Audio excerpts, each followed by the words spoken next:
ñu gis ne tey da nga ñëw si journée boo xam ne bu am solo la ngeen teewal fi loo xam ne lu am solo la maanaam benn béréb ngeen war a teewal benn xeet mu neexee ne xeet wala sax ne lépp liy Sénégal lu ne rek ak nit ku ne am nga foo xam ne foo bokk la loolu waraloon taxawaay bi tànk.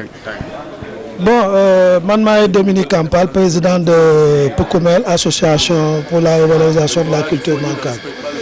Bon, dem fi ñëw juste teewe cérémonie de dédicace bi livre bi suñu doom yi génn mooy association Kabouka dañu génn benn bataaxe boo xam ne day wone culture mankane donc ñu invité ma ñëw teewe loolu moo tax loolu mooy sama tànk fii Dakar. kon ñu gis ne jamono ji toll livre bi dana def dayoo maanaam si ñi xamutoon langue bi wala boog ñi si bokkoon te ñu jéem koy réeree tuuti dana leen may. ñu gën a mën a ab sepoon mën a xam loolu. bon livre bi day surtout ci domaine culture la voilà nu ñuy defee suñu cosaan donc loolu moo tax ñu génn livre boobu donc pour que ñu gën a xam suñu cosaan mankaañ yi naka la ñuy defee seen cosaan donc loolu moo tax loolu mooy livre bu ñuy génn donc dañu doon def cérémonie de dédicace. kon yaa ngi saytu pour mu doon ñeneen ñoo xam ne dañuy bind lu gën a maanaam beneen livre boo. waaw non lii liggéey bon am na ñu ci jot bind déjà yeneen livre lii dafa ñëw yokk ci ñoo xam ne xale yi ñu njëkkoon bind mais li ñu commencé nii dañu commencé di tome 1 la dinañu continuer di gëstu nañu génn peut-être tome 2 tome 3 nii la ñuy continuer su liggéey boobu voilà. en français tout. Bon voilà remercier la presse pour cette occasion qui m'est offerte de m'adresser aux Sénégalais et Sénégalaises. Donc je suis venu assister à la cérémonie de dédicace de l'encyclopédie de la culture mankane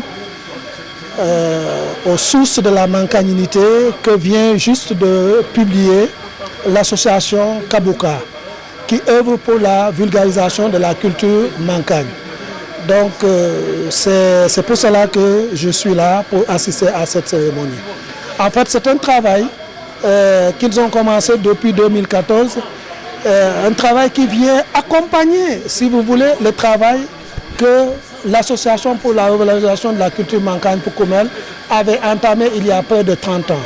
Donc aujourd'hui, tout ceci n'est qu'un couronnement du travail qui a été fait par Poukoumel.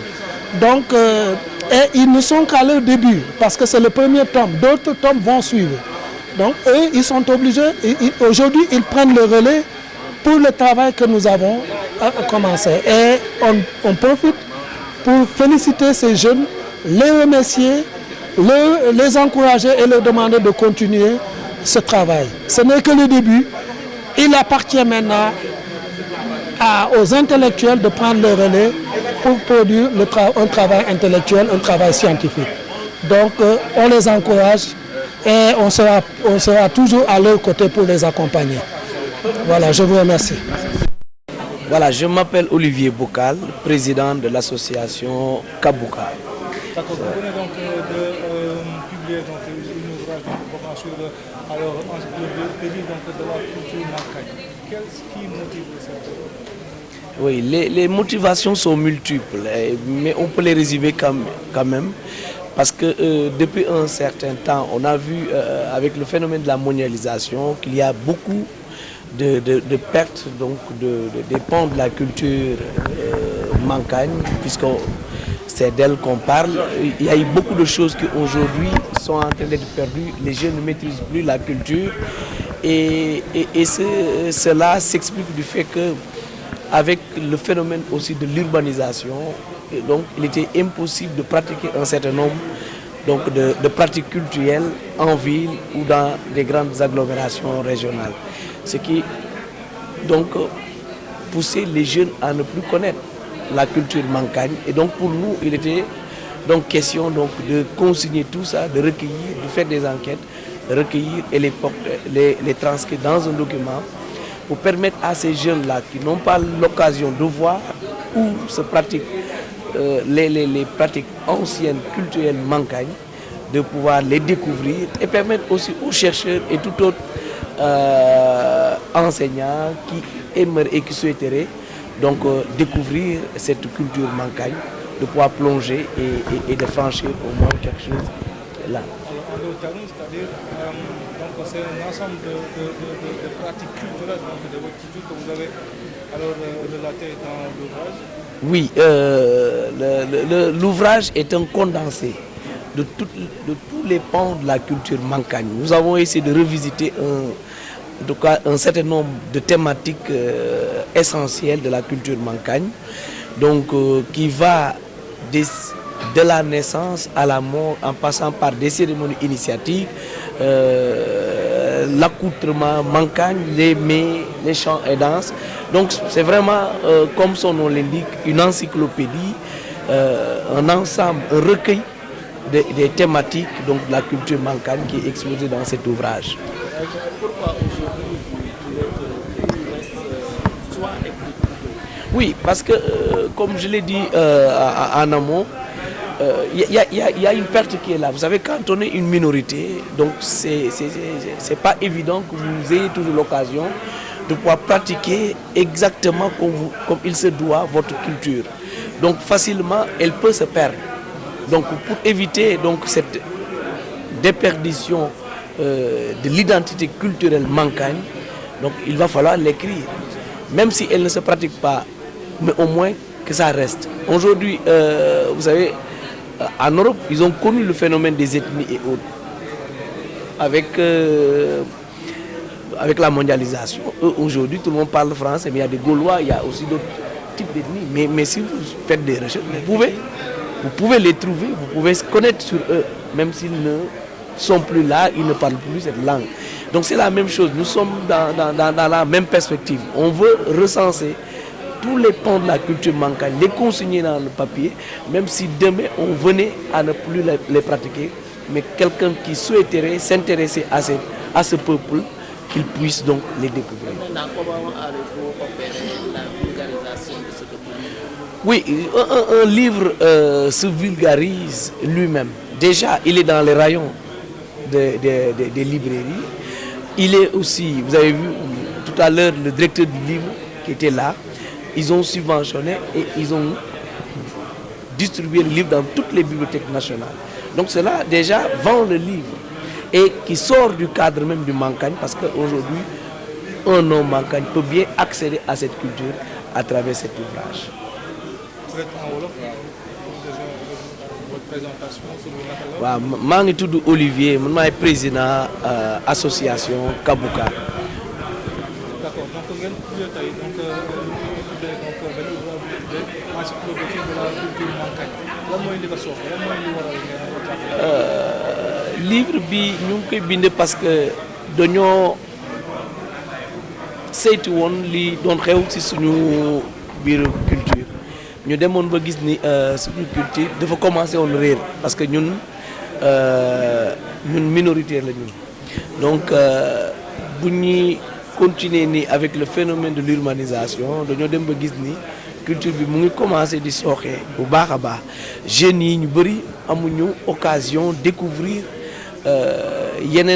yeneen pratique culturelle mancagne donc ñu dem ba ne noonu ñun mënuñu ko bàyyi nii il faut que ñu am ay enquêtes yi ñuy def bind loolu ci téere teg ko comme ça jeune boo xamante ne moom ci ville la juddoo amul occasion gis yeneen pratiques yi au même ñu may ko occasion moom mu gis téere bi lire jàng lu bëri ci société mais aussi xam nga ci les chercheurs à l'université comme dans les laboratoires ñoom dañuy soxla souvent découvrir yeneen peuples yi donc tey jii du mancagne kese mais ñeneen ñi sax mun nañu dugg jël livre bi jàng xam lan mooy mancagne donc looloo taxoon tey ñun ñu décider bind livre bi comme ça au moins que affaire culture mancagne bi mu bañ a nekk loo xamante ni c'est détenu par un groupuscule. D'accord, maanaam yenn ci ay pratique yu nga xam ne que boo juddoo boobu mooy génn àdduna dinañ la ko defal en tant que mankañ loolu moom ngeen def.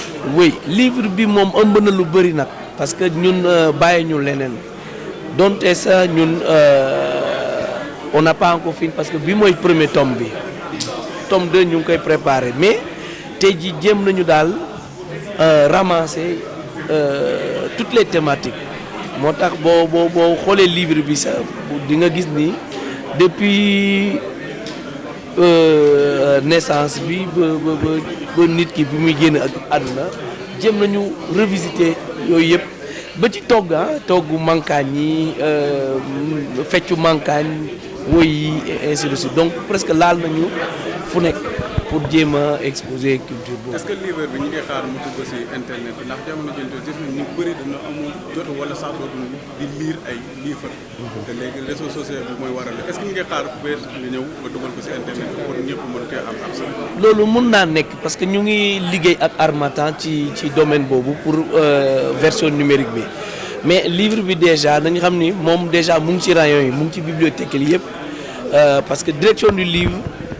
jënd na livre bi financé na ko ba jënd 150 livres distribué ko ci bibliothèque Sénégal yëpp te livre bi mu ngi ci tamit librairie Sénégal yi ak et aussi à l'extérieur donc mun nañu ne livre bi moom dem na déjà ba pare donc tey jii nekkatul sa affaire u mankaañ donc même les autres qui ne sont pas mankaañ mun nañ suñu bëggee xam culture mankaañ mun nañ gëstu ba xam lan mooy mankaañ.